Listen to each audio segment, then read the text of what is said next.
C'est pas normal.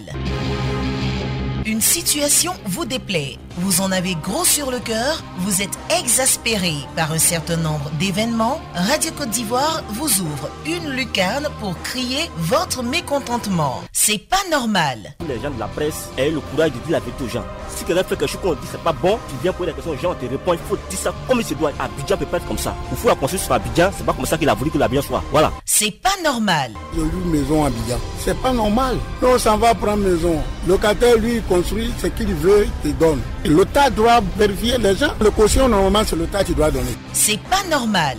Du lundi au vendredi, de 8h15 à 8h30 sur Radio Côte d'Ivoire.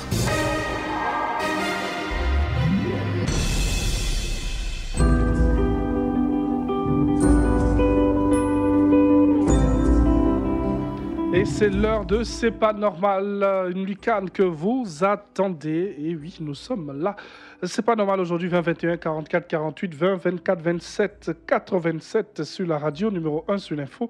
Et le sport, des auditeurs en ligne pour décrier certaines situations, pour saluer certaines initiatives, pour encourager certaines initiatives aussi, et bien des choses qui ont commencé, qu'on souhaite qu'elles se terminent. 20 21 44 48 20 24 27 87 sur la radio, numéro 1 sur l'info et le sport. Allez, des auditeurs pour commencer. Nous sommes avec M. Diomandé Alphonse qui nous appelle de Gagnoa. Allô? Allô? Allô, bonjour M. Diomandé. Oui, bonjour la radio. Oui, nous vous écoutons. Je suis M. Diomandé Alphonse, je suis ex-adjudant-chef de police à la retraite. Oui. Je viens aujourd'hui pour m'adresser directement à tous les Ivoiriens qui ont la possibilité de nous aider parce que nous avons épargné dans notre fonds.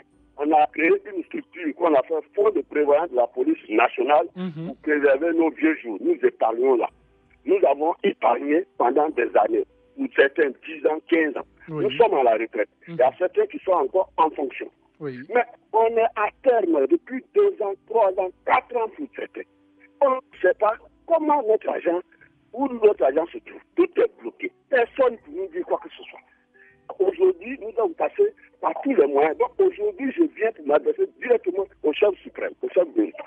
Nous sommes des policiers, notre argent. Ce n'est pas une doléance, c'est une prière que je lui adresse. Qu'il fasse tout ce qu'il peut pour que notre argent soit débloqué. C'est cet argent, on attend. Certains sont malades, ils vont se soigner. Certains ont des problèmes. Ils vont continuer, ils vont achever leur maison de retraite. Mais l'argent est bloqué. Personne, nous, en tant d'interlocuteurs.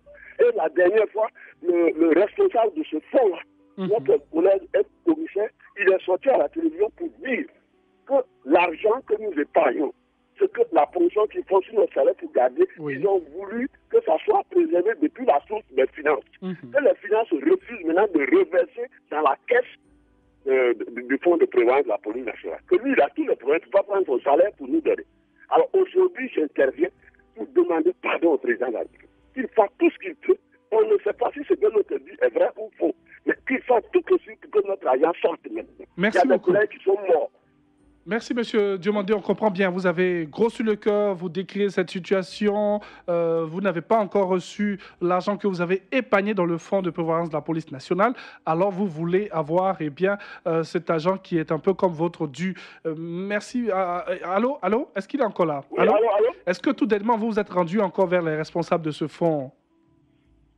Nous avons tout fait. Ils disent qu'ils n'ont pas reçu l'argent. C'est-à-dire quand on prélève sur notre salaire depuis les finances, les finances devaient reverser maintenant sur leur compte pour qu'ils puissent nous payer. Bien sûr. Mais ils disent que depuis qu'on continue, les finances bloquent l'argent à leur niveau de l'autre côté. Et ils ont tout fait, ils n'arrivent pas à avoir. Ils disent même qu'il y a des cliniques qui ont soigné des policiers. Alors, ils ne pouvaient pas rembourser parce que tout cet argent-là est bloqué au niveau des finances. Merci beaucoup, monsieur.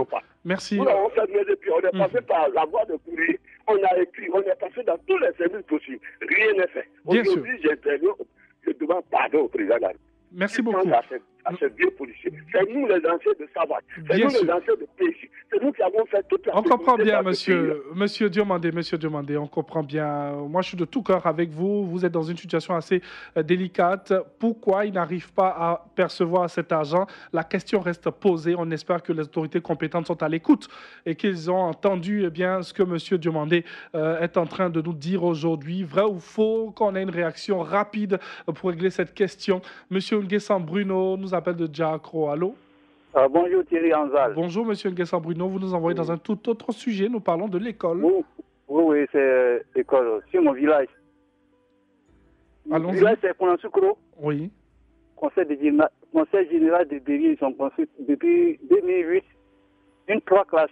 Avant, il y avait 3 classes, mais ils ont augmenté 3 classes, ça fait 6 classes. Mais l'école n'est pas achevée.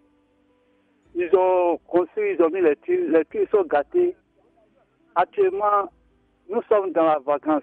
Toujours, je grosse sur ça. Ça fait presque 2 ans, rien n'est fait.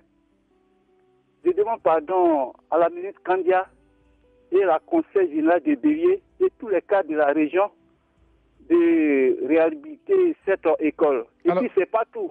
Ils nous ont promis une collège de proximité dans notre village. Ça fait 1 an, 2 ans encore, mais rien n'est fait. Que le gouvernement pense à nous. Bien sûr. C'est sous-préfecture de Mouloubé, département de Didier Vie. Dans le département de Didier Vie, des promesses attendues ardemment par ces populations-là. Merci à M. Nguessan Bruno. C'est une doléance. Voilà, on ne fera pas de commentaires. C'est une doléance que ce monsieur demande à nos autorités. M. Konapoyi, Lazare nous appelle de Bloléka. Bonjour, nous vous écoutons. Rien ne va plus à Bloléké pour des problèmes de route afin d'évacuer les produits agricoles de nos planteurs. Toutes les voies, les pistes sont en état de délabrement très avancé, très impraticable, M. Thierry Angeval.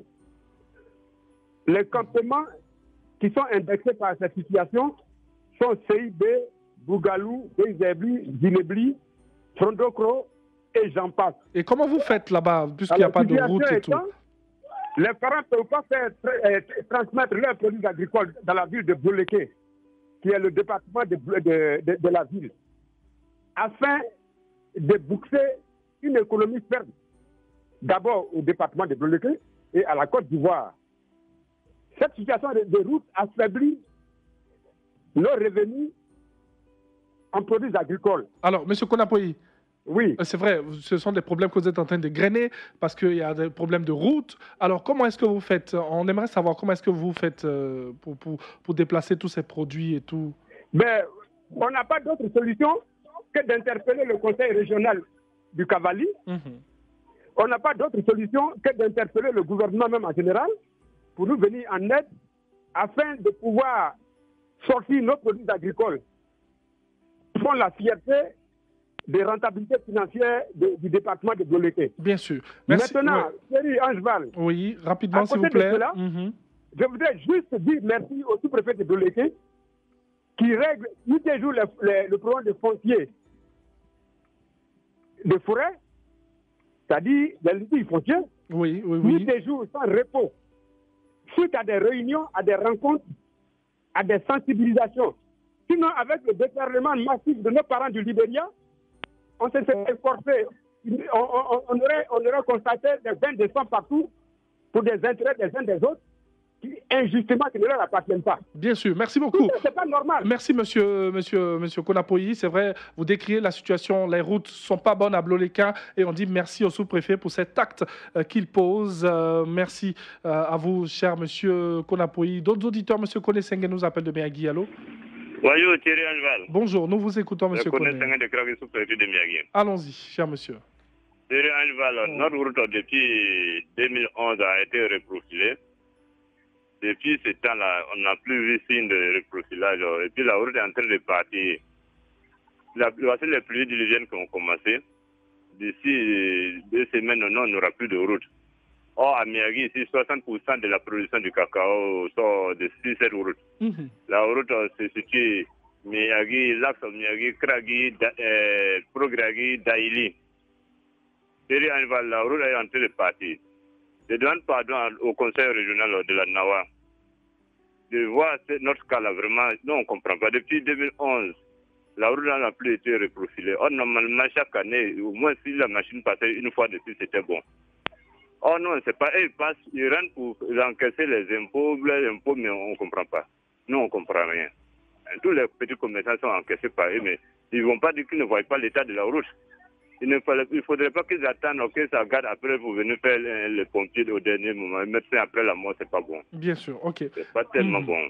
C'est très très désagréable. C'est vilain à voir. Merci Monsieur Koné, voilà, qui décrit bien l'état avancé de dégradation de la route du côté de Méagui. Pourtant, c'est une zone où il y a ces agriculteurs-là, ces personnes qui travaillent dans les champs. C'est une zone de cacao, une zone très, très, très importante pour notre économie. Et donc, il décrit cette situation. Merci beaucoup. Alors, Monsieur Konfi Yoboué nous appelle de la Riviera Bata. Allô? Allô? Allô? Oui. Monsieur Kofi, vous allez couper votre poste radio, s'il vous plaît. Oui. Coupez votre poste radio. Ouais. C'est vrai, vous voulez vous entendre, mais ce n'est pas du tout agréable. Merci, allons-y. J'interpelle, une société de téléphonie. Oui. Que je ne vais pas nommer. Merci. Il y a de cela 6 mois environ, ils ont organisé un jeu par l'intermédiaire de Radio Côte d'Ivoire. Et on devait gagner des recharges de 10 000 francs. Oui. Et depuis janvier, la deuxième semaine de janvier, j'ai été l'un des gagnants de 10 000 francs. Oui. Jamais je n'ai reçu les 10 000 francs ni sur mon compte qu'on m'a demandé, ni ailleurs. Je suis passé par tous les moyens, je suis passé par certaines émissions pour interpeller cette société-là qui devait en principe se reconnaître. Bien sûr. Rien ici. Aujourd'hui, je crois que c'est la dernière fois parce que pour une recharge de 10 000 francs, je ne sais pas quel démarche il faut entreprendre encore, s'il faut mettre le souffle à couper. Alors, vraiment, moi, c'est pas normal, comme on le dit. C'est pas normal. Alors, M. Kofi. Pour 10 000 francs, on prend nos numéros pour jouer.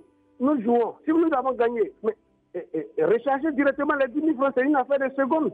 Aujourd'hui, ça fait 6 mois. Et je sais plus. Alors, M. Kofi. Oui. C'est vrai, c'est un jeu organisé par Radio Côte d'Ivoire. Est-ce que vous êtes rendu ici pour savoir, pour récupérer peut-être votre lot, pour savoir comment avoir ce lot-là? Puisque vous avez dit que c'est sur Radio Côte d'Ivoire. Oui, je ne suis pas passé à la radio parce que la radio ne m'a pas demandé de passer là-bas. Lorsqu'ils ont organisé le jeu, ils ont dit que nous gagnions des recharges de 10 000. Oui. Et quand j'ai appelé une fois à l'une de vos émissions, on m'a demandé, hors micro, de donner mon numéro parce que ça allait être reversé. Bien sûr. Monsieur Angeval, vous n'allez pas me dire de faire des démarches financières pour avoir 10 000 francs de recherche quand même. Alors, ce que moi je vais vous proposer, cher monsieur. Oui. Alors, bon, là, nous avons votre numéro qui s'affiche là, sur notre écran. J'ai donné c'est pas ce numéro-là. J'ai donné l'autre numéro à la régie tout à l'heure. Ok. Donc, vous laissez l'autre numéro et puis on va essayer de s'occuper de cela. On va voir avec le service promo de la radio pour voir de quoi il s'agit exactement, cher monsieur. Merci beaucoup.